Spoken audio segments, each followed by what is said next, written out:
Ekziston si të themi, një kod alimentar që quhet kodeksi, ku janë të regjistruara të gjithë ngjyruesit ose të gjithë aditivët, por edhe ëmbëlsuesit, por edhe ata që bëjnë ruajtjen apo konservimin e produkteve.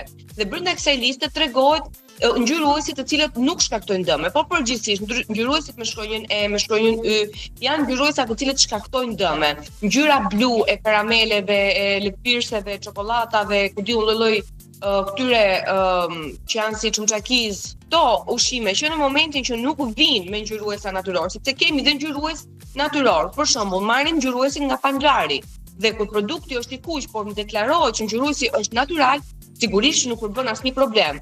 Por kur ngjyruesi është një produkt industrial, një kimikat i bërë në një laborator të caktuar ushqimor, atëherë unë nuk e kam më sigurinë si konsumator nëse ky produkt është i shëndetshëm apo jo, dhe e konsideroj të pashëndetshëm.